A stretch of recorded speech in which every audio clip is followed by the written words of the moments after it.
Brodes Media.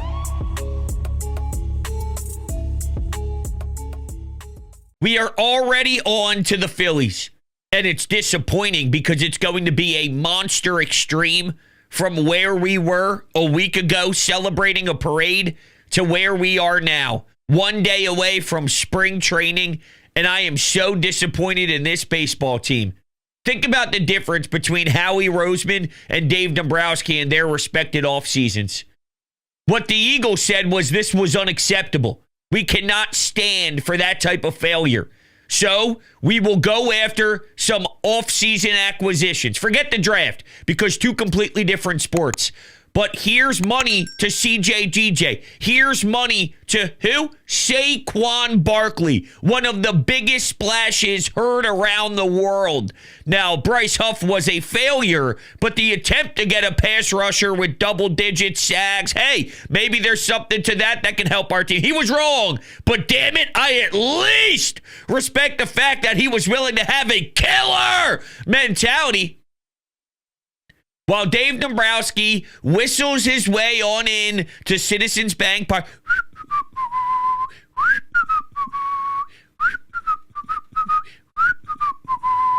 What the fuck? I hate that I'm here. Seriously.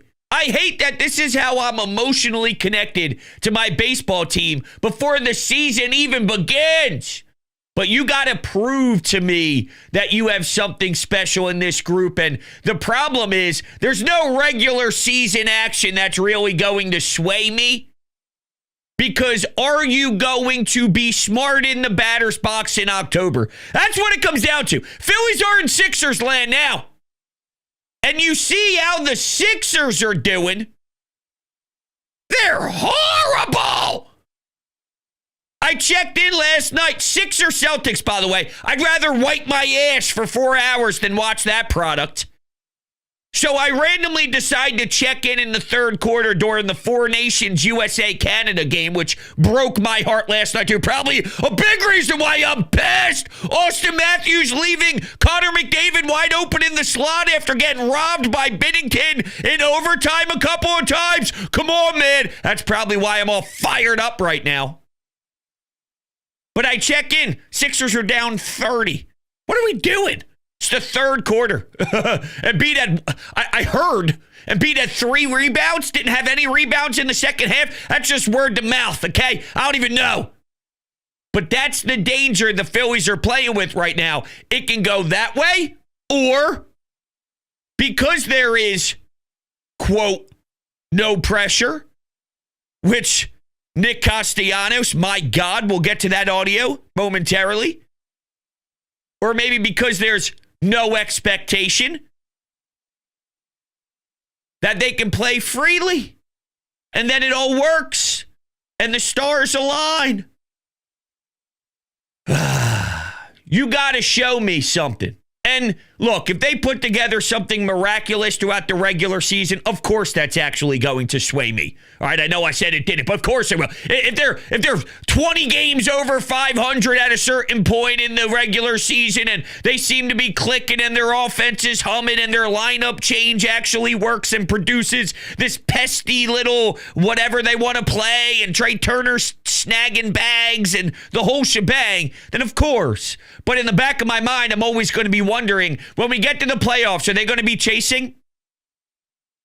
When it gets to the playoffs, are other teams going to laugh knowing when they study the tape, all they have to do is throw an off-speed pitch 8 feet off the outside part of the dish, and you're going to see people swinging out of their shoes?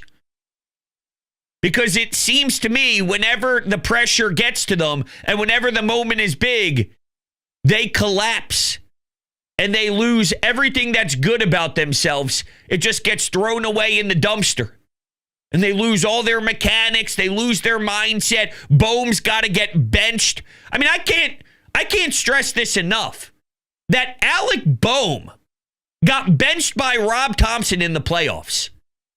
Rob Thompson is Mr. I go down with my guys. You can't get more I believe in my guys, I trust my guys than Rob Thompson. It's probably physically impossible. And he's saying, get your ass on the bench. This guy is so mentally fragile in the sports world that he actually went up there, don't forget, and just started hacking at the first pitch after he already was told, get your head out of your ass. His response was to go up there and just hack at the first pitch and fly out to the infield. In the playoffs. That guy's coming back. It's a weird vibe down in Clearwater right now for me. JT's playing left field. So what's that mean? More stubs in the lineup? Great. Sosa's playing center, getting some time, snagging some balls out there. Think about this. We went into the offseason saying there's no way I can ever watch a team again go with Marsh and Rojas and platoon. By the way, Marsh is still here. And I like Marsh, but he can't hit lefties. I'm not saying, oh, he improved. No, he can't hit lefties. He can't hit lefties. So that's a problem. Now, we went into the year saying that wasn't good enough, or into the offseason saying that wasn't good enough.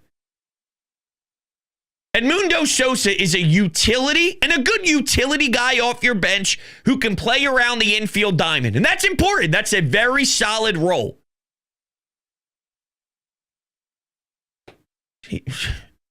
Center field now. Center field?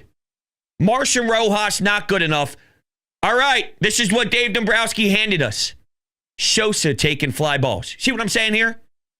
And don't forget about Max Kepler.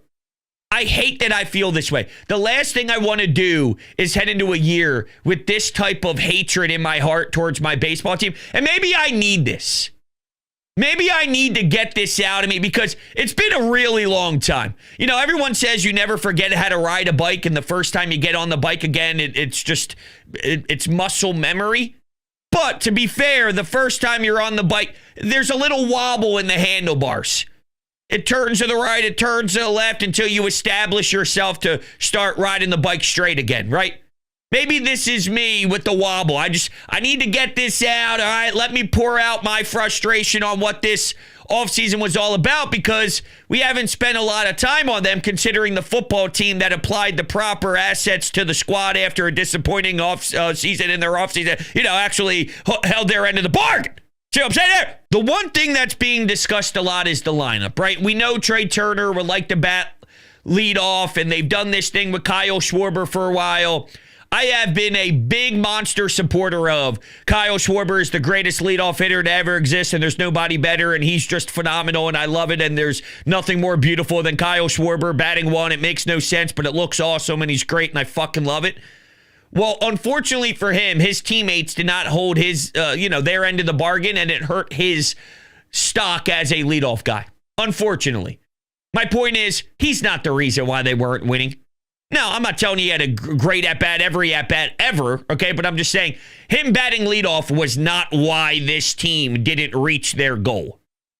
With that said, when your president of baseball operations doesn't fulfill his duties, someone has to pay the price. Kyle Schwarber is going to have to pay the price and not bat leadoff this year. They are going to go with Trey Turner, and I don't like it. It's a soft statement in my eyes. Don't give me numbers. I know baseball is all about numbers, and well, he hit this. Trey Turner has been disappointing. Trey Turner was supposed to be a superstar. Trey Turner, good baseball player who sucks defensively. That's what it is. He's good, but man, he sucks at shortstop. Sucks. Flat out sucks at shortstop. But I don't want to hear about his batting average. I watched every game just like everybody else watched every game. Trey Turner offensively, his numbers don't tell the full story. When you look back without any context and say, well, he hit this. Yeah, I watched the games. It wasn't as impactful as the numbers actually say. I've been through this a lot with some of these guys. There have been years where Nick Castellanos, you look at the box score after, or you look at the stats after, it's like, well, he hit 268. Yeah, but he sucked. Okay, I'm just telling you. So Trey Turner, there's some of that applies to his last year batting average and all that stuff. But listen, Yes, he can get on first. Yes, he can steal a bag. Yes, he can blah, blah, blah. If I'm a starting pitcher and I see Kyle Schwarber step up bat number one, there's a fear factor. Trey Turner comes up. Here's where I'm going. I'm going Bryce. I want to set a tone. There's fire in that decision. That's a feisty move. Your first at-bat of the game, you're going up against Bryce Harper. The same way Shohei Ohtani leads off, the same way all these other teams put their number one dog and their workhorse up top, and he gets the most at-bats on the team. Give it to me now. That's why whenever somebody says, well, Stott is a traditional, shove the traditional up your ass. And number two, listen, I like Stott. He's got a lot to prove. And yes, there's probably something to be said about that injury that was lingering because I think he's a better baseball player than what he provided for us last year. I think he can absolutely put together stronger at-bats, better mental approaches at the plate. I think he was hurt in last season, and there's no doubt about it. But there's no way when Shohei Ohtani's getting the most at-bats for the Dodgers, when some of these top dogs, Aaron Judge, are getting these crazy amount of ABs, I am not having Bryson Stott have the most at-bats on my team when you can relate that to a Bryce Harper. So I don't care about what the traditional world says. This ain't traditional baseball anymore.